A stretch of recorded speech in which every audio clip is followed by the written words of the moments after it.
और सेकंड जो थी वो स्लिप रिंग इंडक्शन मोटर अपन ने देखी थी। स्लिप रिंग इंडक्शन मोटर का एक एडवांटेज जो अपन ने पढ़ा था वो यही था कि उसके अंदर मैं एक्सटर्नल रोटर रेजिस्टेंस कनेक्ट कर सकता हूँ यूजिंग स्लिप रिंग की हेल्प से मैं कुछ एक्सटर्नल सर्किट से कनेक्ट कर सकता हूँ, जिसकी वजह से मैं जो इंपॉर्टेंट कैरेक्टरिस्टिक्स होती हैं 3 फेज इंडक्शन मोटर की, जैसे आपकी स्पीड हो गई, टॉर्क हो गई, उनको मैं कंट्रोल कर सकता हूँ या डिजायर्ड में टॉर्क, स्टार्टिंग टॉर्क वगैरह मैं प्राप्त कर सकता हूँ। तो ये तो थी अपनी 3 phase induction motor.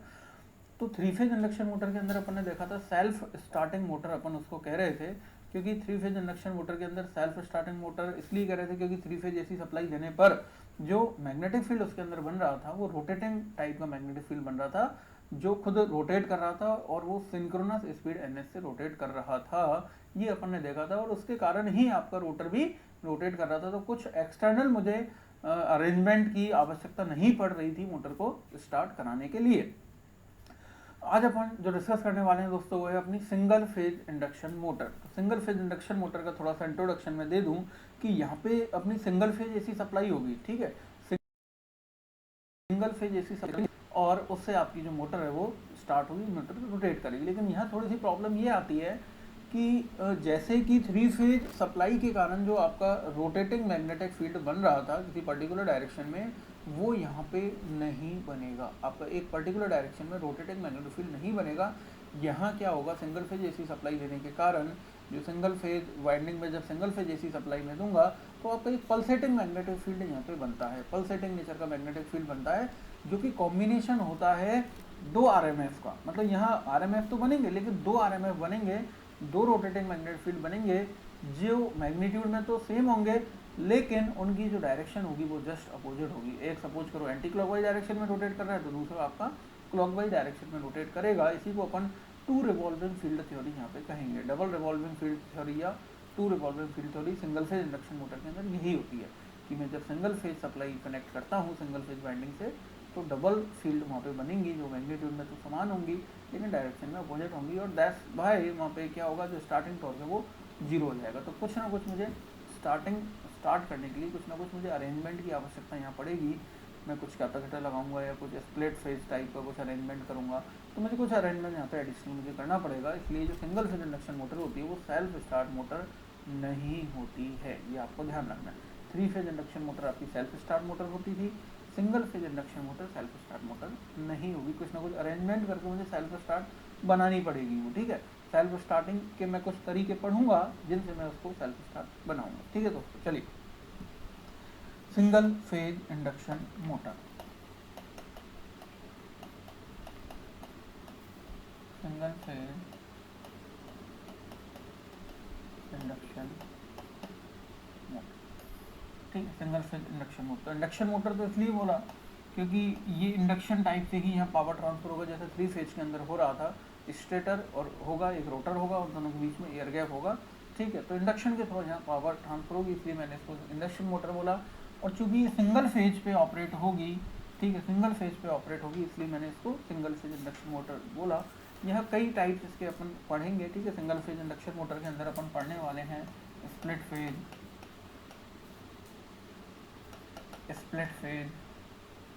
Single phase induction motor, ठीक है, capacitor start induction motor, capacitor run induction motor, capacitor run induction motor, ठीक है। उसके बाद capacitor start plus run, capacitor start plus run, ये इसको बोलते हैं 2 value capacitor motor, 2 value capacitor motor. ये 2 कैपेसिटर, दोनों कैपेसिटर काम में लेंगे, स्टार्टिंग पर्पज में भी काम में आएगा और रनिंग पर्पज में भी काम में आएगा। उसके बाद अपन शेडेड पोल इंडक्शन मोटर। तो ये कुछ अपन टाइप पढ़ने वाले हैं सिंगल फेज इंडक्शन मोटर के, कई टाइप्स अपन इसके अंदर पढ़ेंगे कि किस तरह से ये जो टाइप्स जो बनाए हैं दोस्तों, ठीक है, ये अलग अलग टाइप की जो मोटर आपको दिख रही हैं ये हैं on the basis of their starting. मैंने उनमें स्टार्टिंग में उनको किस तरह कर रहा हूँ, ठीक है, स्टार्टिंग में कैसे कर रहा हूँ उसके आधार पर मैंने कई टाइप्स में इसको डिवाइड किया है, ठीक है। सिंगल फेज इंडक्शन मोटर को अपन फ्रैक्शनल किलोवाट मोटर के नाम से भी अपन जानते हैं, अपन कई बार इसको फ्रैक्शनल किलोवाट मोटर भी अपन इसको कह देते हैं, ठीक है। Fractional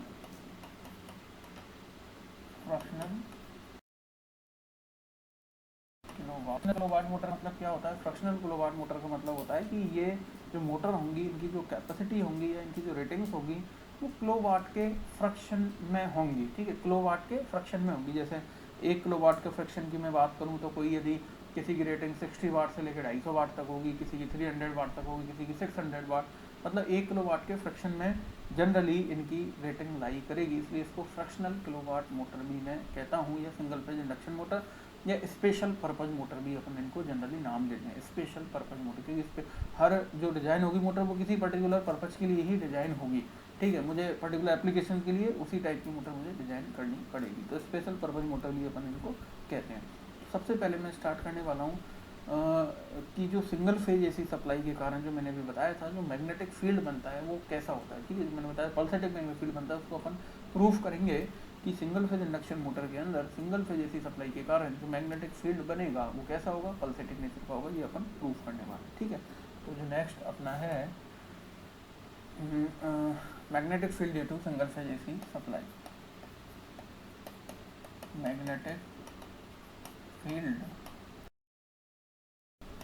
single phase AC supply, ठीक है।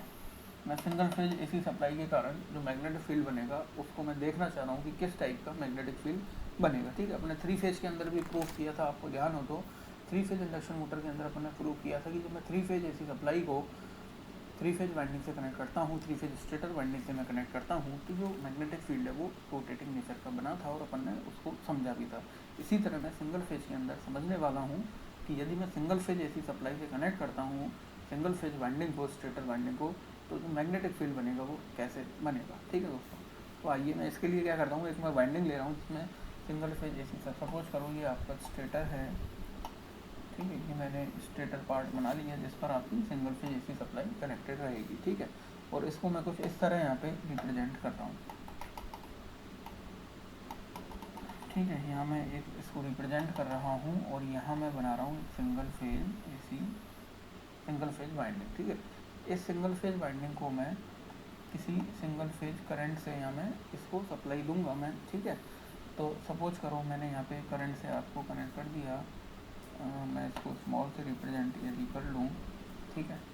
मैं इसको लिख लेता हूँ I T is equals to I M cos omega T, इसको मैं नाम दे रहा हूँ इक्वेशन नंबर 1, ठीक है। आई एम कॉस ओमेगा टी मैंने इसको नाम दे दिया। कोई भी एक फेज का करंट आप ले लो, क्योंकि 3 फेज के अंदर तो मुझे एंगल भी लेना पड़ रहा था, 120 अपार्ट में वहाँ कर रहा था, लेकिन सिंगल फेज के अंदर तो मैंने सिंपल ले लिया I T is equals to I M cos omega T, ठीक है। सपोज करो इसके अंदर टर्न कितने लिए मैंने, एन टर्न यहाँ पे मैं लेके चल रहा हूँ, ठीक है। एन टर्न मैंने यहाँ पे लिए, तो एन टर्न के कारण जो यहाँ एम एम एफ बनेगा, ठीक है, जो एम एम एफ बनेगा दोस्तों एक सिंगल फेज के कारण, एम एम एफ को मैं एफ से रिप्रेजेंट कर रहा हूँ, तो ये क्या बनेगा एन इंटू आई टी, ठीक है। यही तो बनेगा एम एम एन इंटू आई, एम्पियर इंटू टर्न। तो एन मैंने यहाँ रख दिया और आई टी की वैल्यू मैं यदि यहाँ पुट करूँ आई एम कॉस ओमेगा टी, ठीक है, तो ये बन जाएगा आई कॉस ओमेगा टी, और एन आई एम को मैं एफ एम से यदि रिप्रेजेंट कर दूँ, ठीक है, मैक्सिमम एम एम एफ मैं इसको कह सकता हूँ, एन इंटू आई एम को एफ एम मैं लिख दूँ, तो ये आ गया F M cos omega T, और इसको मैं नाम दे रहा हूँ इक्वेशन नंबर 2, ठीक है। करंट को मैंने नाम दिया equation number 1 I T is equals to I M cos omega T, और एफ आ गया F M cos omega T, ये आपका एम एम एफ आ गया।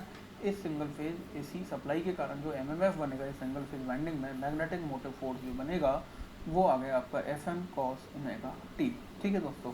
अब मैं किसी रैंडम कोई एंगल ले रहा हूँ थीटा, ठीक है, किसी पर्टिकुलर थीटा एंगल पे मैं इस एमएमएफ का कंपोनेंट देखना चाह रहा हूँ कि इसका जो कंपोनेंट आएगा वो किस तरह आएगा, ठीक है। तो सपोज करो मैं कोई थीटा एंगल पे मैंने कोई रेफरेंस एक्सिस सपोज करो ली और ये एंगल मैं मान लेता हूँ थीटा, ठीक है। तो थीटा एंगल पे यदि मैं इस एफ एम का ये जो एफ थी इक्वेशन नंबर 2 में, इसका यदि मैं इस थीटा एंगल पर कोई डायरेक्शन लूँ, रिजल्टेंट डायरेक्शन यदि मैं लूँ, ठीक है, तो जो एफ आर बनेगा दोस्तों इस तरह आपके पास, वो क्या बनेगा देखिए थोड़ा ध्यान से समझिए, ठीक है। रिजल्टेंट एमएमएफ जो बनेगा, ठीक है, एक ही है, तो तीन थे अपन ने थ्री फेज के अंदर, तो तीनों के कंपोनेंट लिए थे। मैं यहाँ केवल एक जो है, एक फेज का जो एमएमएफ आए इसी का किसी थीटा, थीटा मैंने कोई रैंडम एंगल लिया है, तो मैं चेक करूंगा कि थीटा पे किस तरह ये डिपेंड करेगा, इसलिए मैंने कुछ रैंडम वेरिएबल एंगल यहाँ पे लिया है। तो एफ आर में लिख सकता हूँ एफ इंटू थीटा एंगल पे इसका कॉम्पोनेंट क्या आएगा, एफ इंटू कॉस थीटा, ठीक है दोस्तों, यही आएगा। एफ तो ये है, इस डायरेक्शन में तो क्या था आपका एफ था ये, ठीक है, और मैं थीटा एंगल पे इसका कंपोनेंट लेना चाह रहा हूँ, तो एफ आर जो आएगा रेफरेंस एक्सिस में वो आएगा एफ इंटू कॉस थीटा, ठीक है। मैं एफ की वैल्यू इक्वेशन नंबर 2 से यहाँ पे पुट करूँ तो ये बन जाएगा F M cos omega T cos theta, 2 से यदि मैं इसको डिवाइड कर दूँ और मल्टीप्लाई कर दूँ तो ये तो हो जाएगा एफ एम बाई 2 और ये हो जाएगा 2 cos omega T cos theta, ठीक है। F M by 2 cos A cos B जो फॉर्मूला होता है ये होता है cos A minus B minus cos A plus B, ठीक है। सॉरी, ये होगा आपका cos A plus B plus cos A minus, ठीक है। तो ये इसका आपका एंगल, ये इसका मैंने ट्रिग्नोमेट्री का फॉर्मूला लगा दिया, 2 कॉस ए कॉस बी होता है आपका cos A plus B plus cos A minus B. ए यहाँ पे ओमेगा टी एंगल है, बी मैंने थीटा लिया है, तो cos A plus B plus cos A minus B, ठीक है। अब यदि मैं इन दोनों को सेपरेट कर दूँ तो मैं summation by 2 cos omega T plus theta plus summation by 2 cos omega T minus, ठीक है। क्या मैं एफ आर को इस तरह लिख सकता हूँ दोस्तों, बिल्कुल, मैंने ट्रिग्नोमेट्री का फॉर्मूला लगाया सिंपल है, इसको मैंने इक्वेशन नंबर 3 मैंने नाम दे दिया, ठीक है। तो यहाँ आप देख पा रहे होंगे कि जो सिंगल फेज एसी सप्लाई के कारण जो एमएमएफ1 है उसका थीटा एंगल पर जो कंपोनेंट आया, या मैं कहूँ रिजल्टेंट जो कंपोनेंट आया, उसके अंदर दो टुकड़े आए, दो कंपोनेंट उसके अंदर आए, ठीक है। एमएमएफ के दो कंपोनेंट इसके अंदर आए रिजल्टेंट के अंदर, एक तो आया cos omega T plus theta वाला और एक आया cos omega T minus theta वाला, ठीक है। तो ये जो है कॉस माइनस थीटा वाला, इसको बोलते हैं forward rotating magnetic field, forward rotating MMF, क्योंकि एमएमएफ का कंपोनेंट पड़ रहा है फॉरवर्ड रोटेटिंग एमएमएफ, और इसको बोलेंगे अपन बैकवर्ड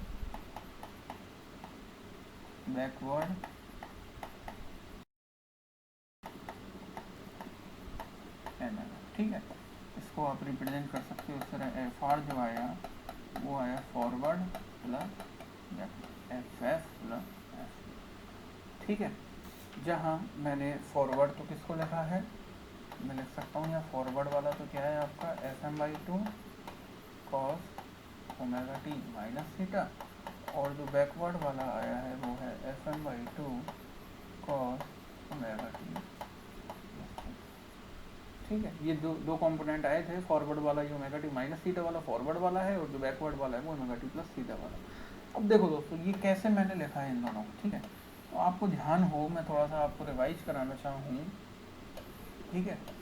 अपन ने जब 3 फेज इंडक्शन मोटर के अंदर जब अपन ने पढ़ा था कि जो 3 फेज रोटेटिंग एमएमएफ जो बना था, तो वो क्या आया था पहले बताइए दोस्तों। जो रिजल्टेंट एमएमएफ आया था वो आया था अपना, याद हो यदि आपको, 3 F M by 2 cos omega T minus theta, ठीक है। ये अपन ने पढ़ा था 3 एफ एम बाई 2, जहाँ इसको अपन ने पीक वैल्यू ऑफ एमएमएफ कहा था, 3 F M by 2 cos omega T minus theta. और यहाँ से अपन ने देखा था कि ये जो फील्ड बन रहा था वो इस तरह बन रहा था, ठीक है। इस तरह मैग्नेटिक फील्ड बन रहा था एंटी क्लॉकवाइज डायरेक्शन में, ये मैंने एक एग्जांपल से भी आपको बताया था। इसके बाद मैंने कहा था कि यदि 3 फेज का फेज सीक्वेंस चेंज कर दिया जाए, तो फेज सीक्वेंस यदि मैं चेंज कर दूंगा तो जो एफ आर आ रहा था वो भी मैंने लिखाया था वहाँ, वो आया था 3 F M by 2 cos omega T plus theta, और इसकी जो फील्ड देखी थी अपन ने वो बनी थी क्लॉकवाइज डायरेक्शन। ये आपको थोड़ा ध्यान होगा, आई होप ये आपको ध्यान होगा, आप रिवीजन कर रहे होंगे लास्ट का। तो जब omega T plus minus theta वाली टर्म थी, तो मेरे को जो रोटेटिंग एमएमएफ मिल रहा था वो मिल रहा था एंटी क्लॉकवाइज डायरेक्शन में। जैसे ही मैंने 3 फेज का फेज सीक्वेंस चेंज किया तो मेरा जो एक्सप्रेशन आया रिजल्टेंट एमएमएफ का वो आया ओमेगा टी प्लस थीटा की टर्म के साथ, और मुझे जो आरएमएफ मिला वो इसके जस्ट अपोजिट डायरेक्शन में मिला और मैंने कहा था कि मोटर आपकी उल्टी घूमने लग जाएगी यदि ऐसा होगा, फेज सीक्वेंस चेंज कर देते हो। अब आप थोड़ा सा यहाँ देखो दोस्तों, इसको कंपेयर करो सिंगल फेज। तो सिंगल फेज के अंदर जो अपने एक्सप्रेशन जो आया है, देखो इसके अंदर दोनों ही टर्म आई हैं दोस्तों। आप ध्यान से यदि देखोगे इसको तो इसके अंदर आपको दोनों टर्म नजर आएंगी दोस्तों, ठीक है। एक तो ये आई है बैकवर्ड रोटेटिंग मैग्नेटिक फील्ड जिसमें ओमेगा टी प्लस थीटा वाली टर्म है, ओमेगा टी प्लस थीटा वाली टर्म है। और एक आई है इसके अंदर फॉरवर्ड रोटेटिंग मैग्नेटिक फील्ड जिसके अंदर ओमेगा टी माइनस थीटा वाली टर्म है, ओमेगा टी माइनस थीटा। मतलब ये तो 3 फेज में कब मिल रहा था, जब एक बार में आर वाई भी फेज सीक्वेंस लूँ और उसको चेंज कर दूँ, तो ये मतलब दो अलग अलग चीज़ें मिल रही थी। तो ये दोनों जो एक्सप्रेशन है मुझे सिंगल फेज के रिजल्टेंट एमएमएफ के अंदर मुझे एक साथ मिल गई, ठीक है।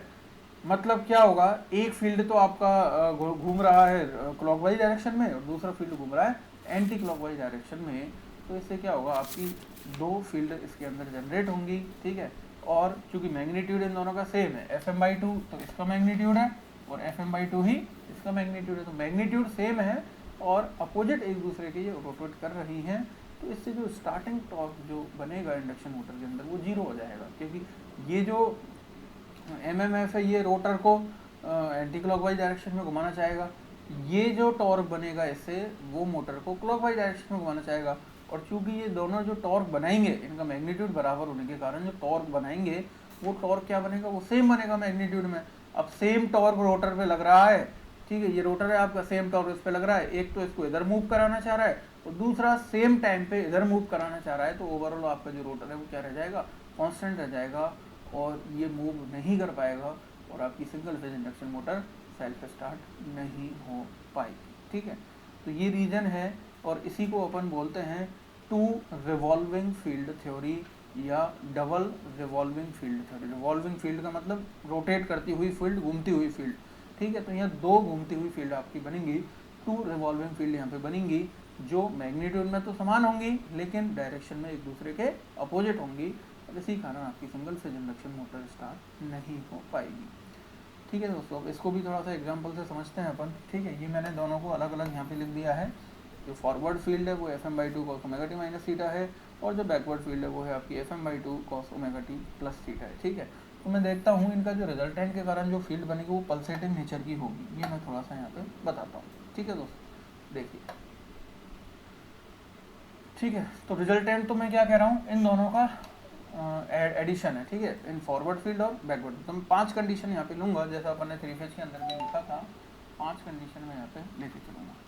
फर्स्ट कंडीशन में ले रहा हूँ थीटा 0, ठीक है। यदि मैं यहाँ से देखूँ कि ये इसकी जो मैक्सिमम वैल्यू है वो मुझे क्या मिलेगी, मैक्सिमम वैल्यू के लिए मैं लिखूँगा omega T is equals to theta, ये मेरे पास आएगा और ये यदि बराबर होगा तो ये क्या हो जाएगा 0 और cos 0 की वैल्यू क्या आ जाएगी 1, ठीक है।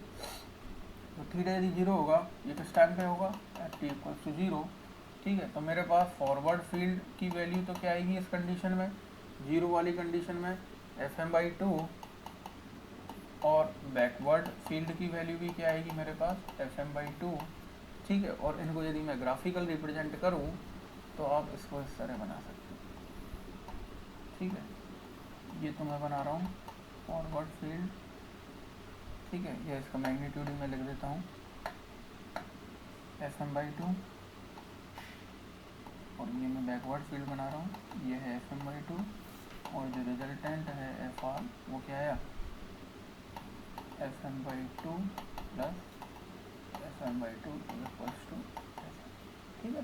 रिजल्टेंट का जो मैग्नीट्यूड आएगा वो Fm आएगा और इसी डायरेक्शन में आएगा, दोनों 0 एंगल। थीटा मैंने क्या लिया है 0 लिया है, तो ये तो फॉरवर्ड फील्ड का मैग्नीट्यूड, नीचे बैकवर्ड फील्ड का मैग्नीट्यूड। सेकंड कंडीशन की यदि मैं बात करूँ, समझना दोस्तों ध्यान से, थीटा में ले रहा हूँ 45 डिग्री π/4 और ये किस टाइम पे मिलेगा π/4 ओमेगा टाइम पे मुझे मिलेगा π/4। अब यदि मैं दोनों वैल्यू यहाँ पुट करूँ तो जो फॉरवर्ड फील्ड है, ठीक है, ये इसका मैग्नीट्यूड क्या आ जाएगा आपका Fm/2 cos π/4 और बैकवर्ड फील्ड का क्या आएगा, बैकवर्ड फील्ड कहाँ रोटेट करा रही है इसको क्लॉकवाइज डायरेक्शन में नीचे की तरफ, तो इसका मैग्नीट्यूड आएगा Fm/2 cos -π/4, ठीक है। तो मैं ग्राफिकल यदि इसको रिप्रेजेंट करूँ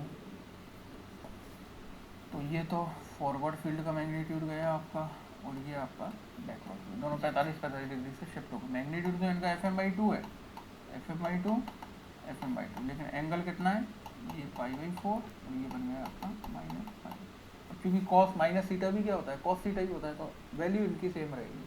तो यदि मैं एफ आर की करूँगा यहाँ, तो ये आएगा F M by two cos pi by 4, तो फॉरवर्ड फील्ड का आएगा, plus F M by two cos minus pi by 4 आपका बैकवर्ड फील्ड का आएगा। ठीक है, तो F M by two cos pi by 4 क्या होता है, 1/√2, plus F M by two cos minus pi by 4 भी क्या होता है, 1/√2। तो ये आ गया आपके पास एफ एम अपॉन 2√2। ठीक है, तो 2 हो जाएगा, 2 से 2 कैंसिल, एफ एम बाई √2 इसका मैग्नीट्यूड आएगा रिजल्टेंट, सेकेंड कंडीशन। ठीक है, फर्स्ट कंडीशन में क्या आया, एफ एम, सेकेंड कंडीशन में जो रिजल्टेंट आया वो क्या आया, एफ एम बाई 2। एक बार फिर से देखो, मैं रिपीट कर रहा हूँ दोस्तों, पहले मैंने जीरो एंगल की बात की, तो जीरो एंगल पर जो दोनों फील्ड है वो जीरो लाइन पे ही रहेंगे, और जो दोनों फील्ड का जो रिजल्टेंट आएगा वो एफ एम मैग्नीट्यूड आएगा और वो जीरो एंगल पे रहेगा। मैंने पाई बाई 4 एंगल किया, कुछ टाइम पे मैंने पाई बाई 4 एंगल बढ़ाया। ठीक है, थीटा में वेरिएबल लेके चल रहा हूँ, तो पाई बाई 4 फॉरवर्ड फील्ड तो ऊपर इधर जाएगा, एंटी क्लॉकवाइज डायरेक्शन में रोटेट कर रहा है, और बैकवर्ड फील्ड आपका क्लॉकवाइज डायरेक्शन में नीचे की तरफ रोटेट कर रहा है। तो पाई बाई 4 दोनों का एंगल मैंने कॉम्पोनेंट लिया दोनों का, तो यहाँ से जो एफ आर निकलेगा वो आएगा एफ एम बाई 2, और इसी डायरेक्शन में ये एफ एम आएगा आपका, क्योंकि मैंने इस डायरेक्शन में कॉम्पोनेंट लिया है इसका। ठीक है, इन दोनों के इस डायरेक्शन में मैंने कॉम्पोनेंट लिए हैं, तो एफ एम बाई कुछ मैग्नीट्यूड क्या हो गया, कम हो गया, लेकिन डायरेक्शन दिशा क्या रही उसकी सेम। थर्ड मैं बात करूँ, theta is equals to pi by 2 की। ठीक है, और ये मिलेगा मुझे T is equals to pi upon 2 omega पे। तो जो फॉरवर्ड फील्ड है और बैकवर्ड फील्ड ये क्या आएंगी, ये आएगा F M by 2 cos pi by 2, और ये आएगा F M by 2 cos minus pi by 2, ये भी जीरो हो गया। तो यदि आपका इस तरह, ठीक है, ये तो रेफरेंस दिशा थी आपकी, एक तरफ मैग्नीट्यूड एफ एम बाई 2 के साथ एंगल पाई बाई 2, और दूसरा भी मैग्नीट्यूड तो एफ एम बाई 2, लेकिन एंगल क्या है इसका, माइनस पाई, बैकवर्ड फील्ड वाला। तो इस कंडीशन में जो रिजल्टेंट मिलेगा आपका वो क्या मिलेगा, जीरो। इसका कॉम्पोनेंट लूंगा cos 90, इसका लूंगा तो cos minus 90, zero plus zero क्या मिलेगा आप, जीरो। तो जो आपको रिजल्टेंट एम एम एफ जो मिला थर्ड वाली कंडीशन में वो क्या मिला, जीरो के बराबर आपको प्राप्त होगा।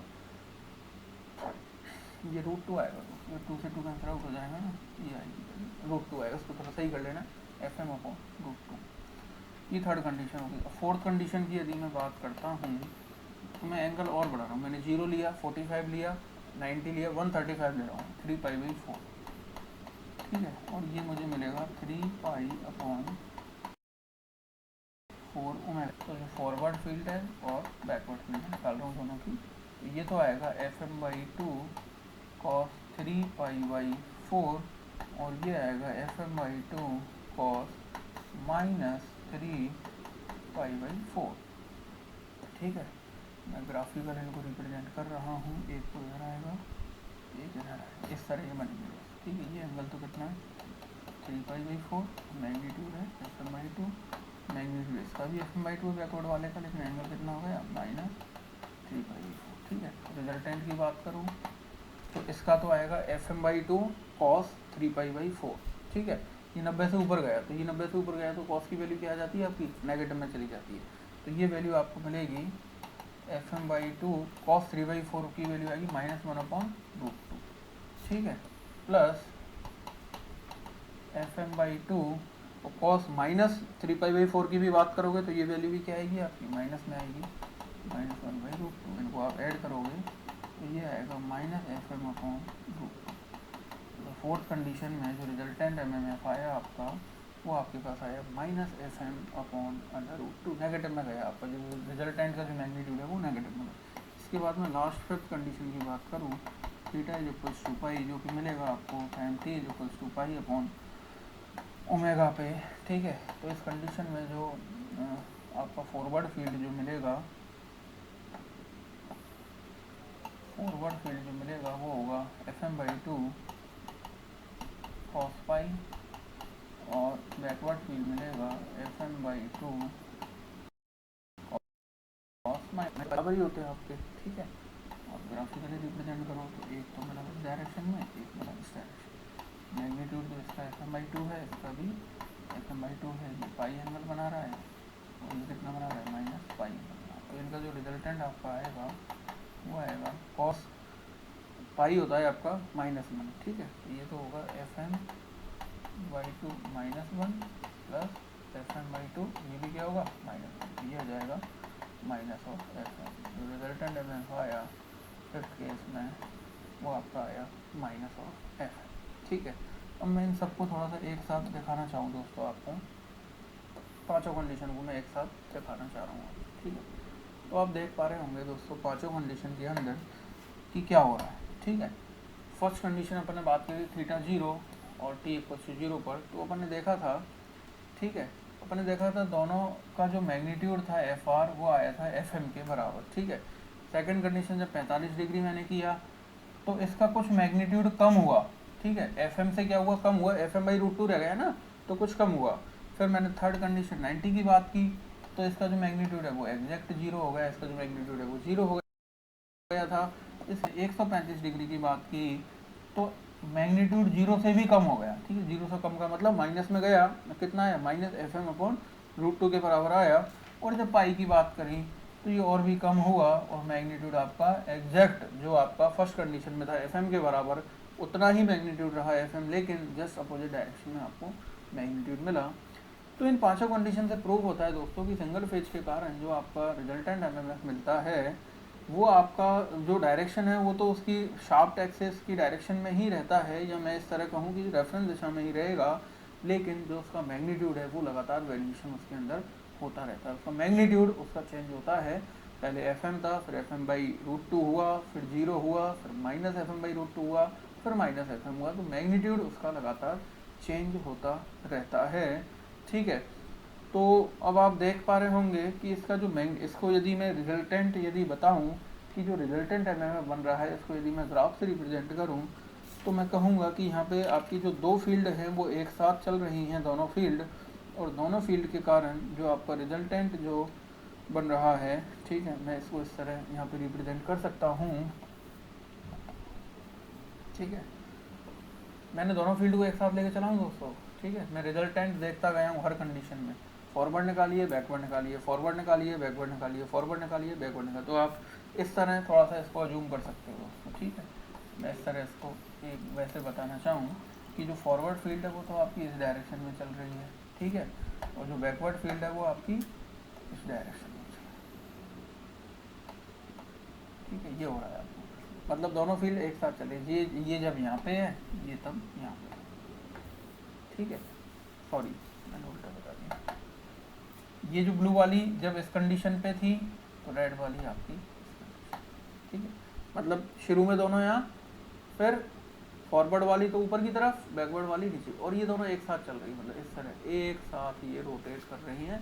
तो इनका जो मैग्नीट्यूड है वो लगातार चेंज हो रहा है। तो मैं रिजल्टेंट मैग्नीट्यूड की बात कर रहा हूँ तो वो लगातार उसके अंदर वेरिएशन हो रहा है, प्लस FM से -FM के बीच में वेरी कर रहा है, ठीक है। इसको मैं इस तरह भी मैं इसको रिप्रेजेंट कर सकता हूँ,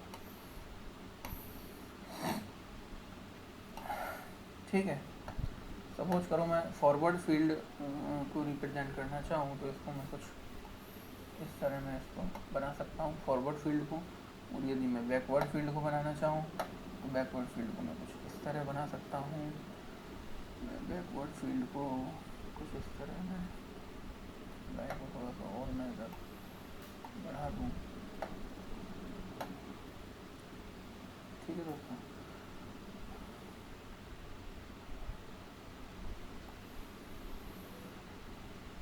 ठीक है, तो ये आपकी जस्ट मिरर इमेज आपको मिलेगी। जो बैकवर्ड फील्ड है उसके कारण जो टॉर्क बनेगा और फॉरवर्ड फील्ड के कारण जो टॉर्क बनेगा उसकी आपको इस तरह इमेज मिलेगी, और इनके रिजल्टेंट जो टॉर्क बनेगा वो इस तरह बनेगा। जो रिजल्टेंट टॉर्क मुझे मिलेगा वो 0 से होकर जाएगा, ठीक है। टॉर्क, ये जो ब्लू लाइन है ये है टॉर्क ड्यू टू रिजल्टेंट, परिणामी के कारण जो टॉर्क बनेगा वो आपका ये आपका फॉरवर्ड है, फॉरवर्ड फील्ड के कारण जो टॉर्क बनेगा, ये है आपका बैकवर्ड फील्ड के कारण जो टॉर्क बनेगा। तो आप देख पा रहे होंगे कि फॉरवर्ड और बैकवर्ड के कारण जो टॉर्क बन रहा है, ठीक है, फॉरवर्ड और बैकवर्ड, उनमें तो स्टार्टिंग टॉर्क है कुछ ना कुछ, आप देख पा रहे होंगे।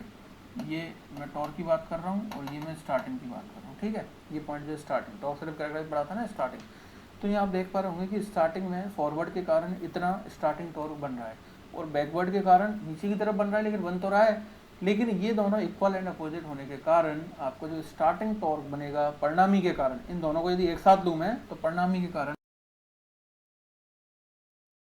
वो क्या बनेगा आपका, तो आपकी जो मोटर है वो स्टार्ट नहीं हो पाएगी और आपकी single phase induction motor self start नहीं हो पाएगी, ठीक है। तो इस तरह आपका टॉर्क का एक्सप्रेशन आप बना सकते हो due to forward field, due to backward field and due to resultant, दोनों के रिजल्टेंट के कारण, ठीक है। अब यदि मैं बात करता हूँ आपकी एफएम की, एफएम वाले वेरिएशन की, तो अपन ने देखा था इस तरह का वेरिएशन, ठीक है। ये आपका एफएम था, ठीक है, ये आपका एफएम था। ये क्या हो गया, एफएम बाई रूट 2 हो गया था मैग्नीट्यूड, ये मैग्नीट्यूड यहाँ 0 हो गया था। ये आपका माइनस एफएम बाई रूट 2 हो गया था और ये क्या हो गया था आपका माइनस एफएम हो गया, ठीक है।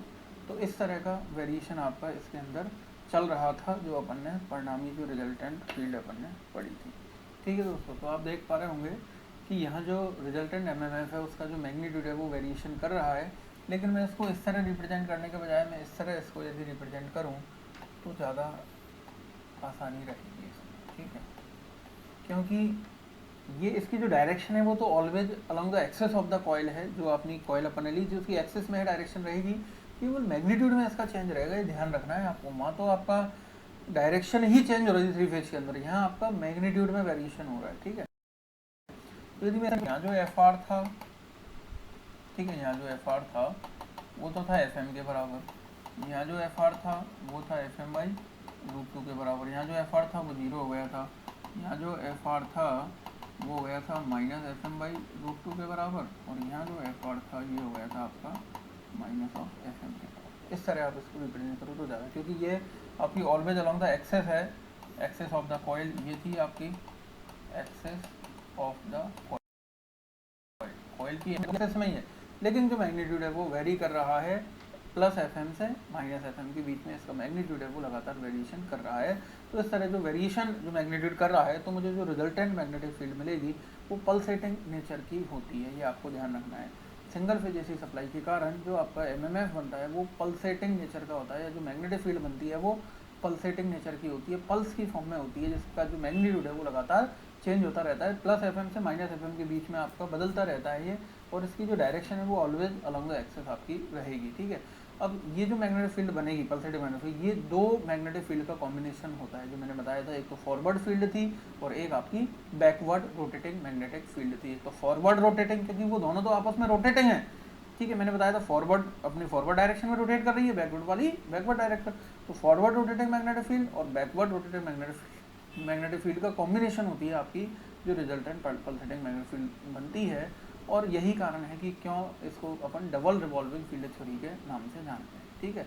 डबल रिवॉल्विंग कहो या टू रिवॉल्विंग फील्ड थ्योरी कहो, वो यही कॉन्सेप्ट यही वो बताती है कि इसके अंदर टू रिवॉल्विंग फील्ड थ्योरी के अंदर दो रिवॉल्व करती हुई मैग्नेटिक फील्ड होती हैं, उनकी डायरेक्शन एक दूसरे को अपोजिट होती है, लेकिन उनका जो मैग्नीट्यूड है वो समान रहता है, उनकी मैग्नीट्यूड दोनों फील्ड का बराबर रहता है, ठीक है। दूसरी चीज़ मैं टॉर्क की बात कर रहा था, तो टॉर्क का आप इससे देख सकते हो क्लियरली कि जो टू रिवॉल्विंग फील्ड थी, ये फॉरवर्ड रिवॉल्विंग फील्ड के कारण टॉर्क बनेगा, ये बैकवर्ड के कारण टॉर्क बनेगा, और रिजल्टेंट के कारण जो टॉर्क बनेगा वो आप देख पा रहे हो वो स्टार्टिंग में क्या है 0 है, टी स्टार्टिंग की यहाँ मैं बात करूँ तो स्टार्टिंग टॉर्क क्या बन रहा है आपका 0 बन रहा है। ऐसा क्यों हो रहा है, क्योंकि फॉरवर्ड फील्ड अपना स्टार्टिंग टॉर्क तो बनाएगी, लेकिन उसकी डायरेक्शन ये होगी, ये इस डायरेक्शन में बनाएगी, ठीक है, और बैकवर्ड फील्ड भी अपना स्टार्टिंग टॉर्क बनाएगी, लेकिन उसकी डायरेक्शन क्या होगी, उसकी डायरेक्शन ये होगी। तो फॉरवर्ड और बैकवर्ड जो दोनों फील्ड हैं, इनके कारण जो रिजल्टेंट टॉर्क बनेगा स्टार्टिंग में वो बराबर और विपरीत होने के कारण, इक्वल एंड अपोजिट होने के कारण वो 0 हो जाएगा, और 0 होने के कारण ये जो सिंगल फेज इंडक्शन मोटर होगी ये सेल्फ स्टार्ट नहीं कहलाएगी, नॉट सेल्फ स्टार्ट, ये सेल्फ स्टार्ट मोटर आपकी नहीं होगी, सेल्फ स्टार्ट मोटर ये नहीं कहलाएगी, ठीक है। तो ये क्वेश्चन था आपका सबसे पहला, तो कि सिंगल फेज इंडक्शन मोटर के अंदर जो सिंगल फेज के कारण मैग्नेटिक फील्ड बनती है वो उसका नेचर क्या होता है, ठीक है, टू रिवॉल्विंग फील्ड थ्योरी क्या होती है और क्यों single phase induction motor self start motor नहीं होती है। ठीक है, क्यों नहीं होती है? क्योंकि इसका जो स्टार्टिंग टॉर्क है वो जीरो हो जाता है। दो टॉर्क बनते हैं हालांकि, लेकिन इक्वल एंड अपोजिट हैं। जैसे मैं बात करूँ प्रैक्टिकल, जैसे आपने यदि लैब वगैरह में प्रैक्टिकल किया हो सिंगल फेज का, तो वहाँ अपन देखते थे कि जैसे जो रोटर होता है सिंगल फेज इंडक्शन मोटर का, उसको जैसे ही मैं सप्लाई से कनेक्ट करता था तो वो रोटेट नहीं करता था। ठीक है, रोटेट नहीं करता था। लेकिन इसके अंदर, इस रोटर के अंदर दो टॉर्क, आप इस तरह मैं इसको कहूँ, इसके अंदर दो टॉर्क इसके अंदर लगे हुए हैं। ठीक है, इसके अंदर दो टॉर्क लगे हुए हैं दोस्तों। अब जो दो टॉर्क इसके अंदर लग रहे हैं, एक टॉर्क तो इस रोटर को घुमाना चाह रहा है, ठीक है, एंटी क्लॉकवाइज डायरेक्शन में या क्लॉकवाइज डायरेक्शन में। दूसरा टॉर्क है उसको वो एंटी क्लॉकवाइज डायरेक्शन में घुमाना चाह रहा है। अब चूंकि दोनों बराबर हैं तो रोटर ये रोटेट ही नहीं कर पाएगा। जितना फोर्स इसमें उस डायरेक्शन में लग रहा है उतना ही डायरेक्शन में लग रहा है। लेकिन आपने यदि देखा हो, प्रैक्टिकल किया हो या आप कर सकते हो, ठीक है, तो यदि मैं इसको एक्सटर्नल ही, इस रोटर को मैं अपने हाथ से पकड़ के और इसको किसी एक दिशा में कुछ फोर्स में दे दूं, एक्सटर्नल फोर्स कोई बाहर से मैं इसको दे देता हूँ, चाहे मैं अपने हाथ से पकड़ के ही इसको एक डायरेक्शन में मैं इसको घुमा दूं, तो ऐसा करने से क्या होगा, किसी एक डायरेक्शन में टॉर्क बढ़ गया। दो तो बराबर लग रहे हैं, सपोज करो 10 न्यूटन मीटर टॉर्क इसमें इस डायरेक्शन में लग रहा है एंटी क्लॉकवाइज, और 10 न्यूटन मीटर इसमें क्लॉकवाइज डायरेक्शन में लग रहा है। अब मैंने किसी एक डायरेक्शन में टॉर्क बढ़ा दिया, एक्स्ट्रा नहीं दे दिया, 10 से 12 कर दिया। ठीक है, तो क्या होगा कि 12 वाली जो डायरेक्शन है, 12 आपने क्लॉकवाइज में यदि इसको 2 न्यूटन मीटर, यदि 2 न्यूटन मीटर एडिशनल जो दिया है वो क्लॉकवाइज डायरेक्शन में दिया, तो ये फिर क्लॉकवाइज डायरेक्शन में रोटेट करने लग जाता है। उसके बाद आप एक्सटर्नल अपने हाथ को वहाँ से हटा लो, ये रोटेट करने लग जाएगा। तो क्या देखा मैंने कि स्टार्टिंग में उसको किसी एक डायरेक्शन में मोशन मिल जाए एक्सटर्नली, ठीक है, या इंटरनली कुछ ऐसा कर दूं मैं कि बराबर ना रहें, स्टार्टिंग में जो फॉरवर्ड और बैकवर्ड वाले जो टॉर्क हैं वो बराबर ना रहें, एक कम हो जाए एक ज़्यादा हो जाए, तो जो ज़्यादा रहेगा उस डायरेक्शन में ये रोटर रोटेट करने लग जाता है। ठीक है, वो बराबर नहीं होने चाहिए। ठीक है, बराबर होंगे तो वो उसको पकड़ लेंगे दोनों, एक ज़्यादा हो गया तो ज़्यादा वाली डायरेक्शन में मोटर आपकी रोटेट करने लग जाएगी। और जो भी अपन मेथड पढ़ेंगे उसमें यही करेंगे, अपन एक टॉर्क को सप्रेस करेंगे और दूसरे के कारण मोटर को रोटेट कराएंगे। ठीक है दोस्तों, तो नेक्स्ट टॉपिक यही है कि how to make self start single phase induction motor. मैं सिंगल फेज इंडक्शन मोटर को सेल्फ स्टार्ट कैसे कर सकता हूँ। ठीक है, self starting of single phase induction motor, how to make self start of single phase induction motor को मैं कैसे सेल्फ स्टार्ट बना सकता हूँ। ठीक है, तो इसके लिए मैं एक कैपेसिटर मैं एडिशनल एक काम में ले सकता हूँ। यदि मैं एक कैपेसिटर लगा दूँ, ठीक है, मैं 2 वाइंडिंग काम में लूँ और एक वाइंडिंग में यदि कैपेसिटर लगा के मैं उन दोनों वाइंडिंग का जो करंट है उसमें कुछ फेज डिफरेंस में क्रिएट करा लूँ, तो इस टाइप से जो मैग्नेटिक फील्ड बनेगा उसके अंदर केवल एक ही मैग्नेटिक फील्ड आपका रह जाएगा और उस एक मैग्नेटिक फील्ड के कारण आपका टॉर्क बन जाएगा। मतलब दूसरा जो उसका अपोजिट डायरेक्शन में रोटेट कर रहा था वो आपका सप्रेस हो जाएगा। ठीक है, तो आइए इसको मैं समझता हूँ कैसे मैं इस मोटर को सेल्फ स्टार्ट बना सकता हूँ। ठीक है दोस्तों, तो इसके लिए मैं क्या कर रहा हूँ दोस्तों, इसके लिए मैं 2 वाइंडिंग में यहाँ पे काम में ले रहा हूँ। ठीक है, सपोज करो ये तो आपका स्टेटर था, ये आपकी शाफ्ट एक्सेस थी, ये एक मोटर में वो वाइंडिंग काम में ली है और एक वाइंडिंग मैंने ये काम में लिया। इस वाइंडिंग में मैंने कैपेसिटर यहाँ पे कनेक्ट कर दिया है। ठीक है, एक कैपेसिटर लगा दिया। तो यहाँ देखना दोस्तों ध्यान से, इसमें जो करंट है वो तो मैं वही लेके चल रहा हूँ, IT = IM cos omega t, और इसमें जो करंट आएगा वो मैं ले रहा हूँ, इसको मैं I1 मान लूँ और इसको मैं I2 मान लेता हूँ। ठीक है, I1t तो मैंने इस वाइंडिंग को कहते हैं मेन वाइंडिंग, क्या कहते हैं इसको, मेन वाइंडिंग या रनिंग वाइंडिंग।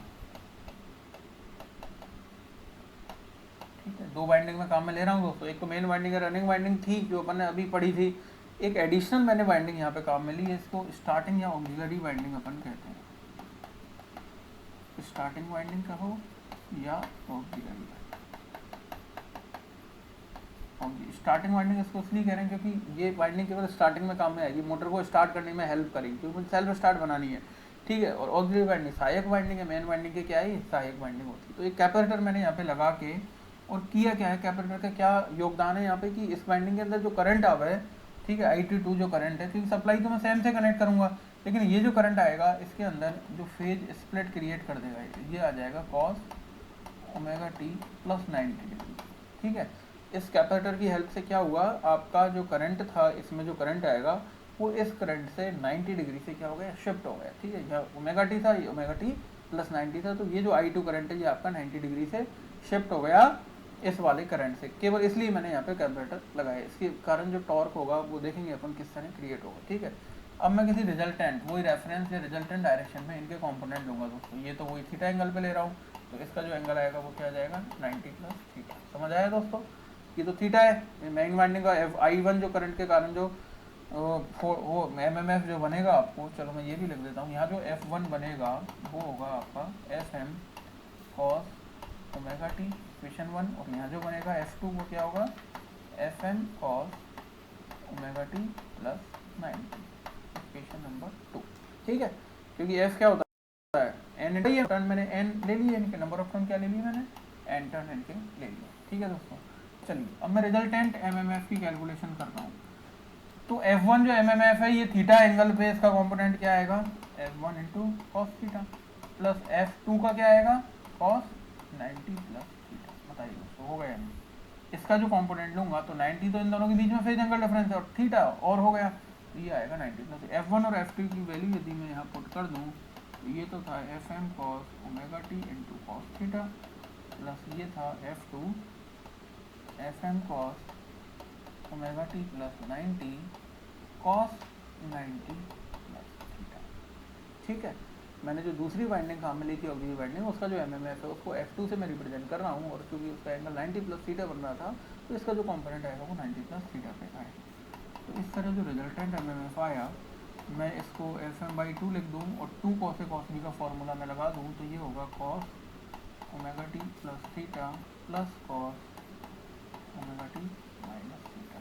ठीक है, इसी तरह यहाँ भी कर दूँ मैं, तो FM/2 2 cos A cos B, तो 2 cos A cos B बनेगा cos इन दोनों का योग cos A plus B omega T plus 90 plus 90 हो गया 180 plus theta plus cos A minus B, तो ये माइनस से माइनस 90 कट जाएगा, माइनस थीटा कट जाएगा, ओमेगा टी माइनस थीटा। जो रिजल्टेंट MMF आया वो आया FM/2 cos omega T plus theta plus cos omega T minus theta plus FM/2। अब ये देखिए दोस्तों, 180 प्लस थीटा, इन दोनों को यदि मैं थीटा कह दूँ, ओमेगा टी प्लस थीटा को मैं एक एंगल मान लूँ, कुछ अल्फा मान लूँ, तो 180 plus alpha, cos 180 plus alpha क्या होता है आपका, ये होगा माइनस cos अल्फा।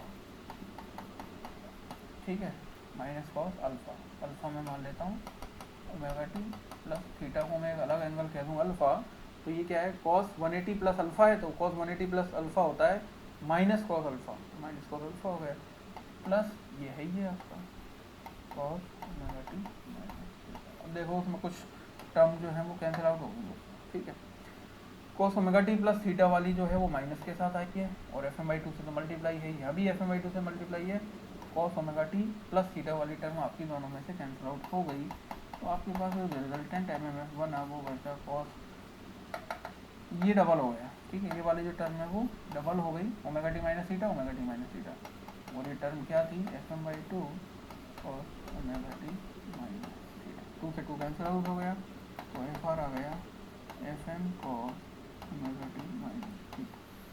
तो आप देख पा रहे होंगे दोस्तों कि यदि मैं एक वाइंडिंग और काम में ले लूँ और कुछ इस तरह का अरेंजमेंट कर लूँ, स्टार्टिंग ऑक्सिलरी वाइंडिंग में काम में लूँ, और उसके करंट में मैं 90 डिग्री से फेज स्प्लिट प्रोवाइड करा लूँ एक कैपेसिटर की हेल्प से, तो जो रिजल्टेंट MMF आ रहा है उसके अंदर अब दो नहीं आए दोस्तों, दो कंपोनेंट नहीं आए फॉरवर्ड बैकवर्ड वाले। आप देख पा रहे होंगे ये वाला जो था बैकवर्ड वाला कंपोनेंट तो दोनों में से कैंसिल आउट हो गया, और केवल जो फॉरवर्ड वाला था वो डबल हो गया। ठीक है, तो ये जो टर्म आई है ये कौन सी है, केवल फॉरवर्ड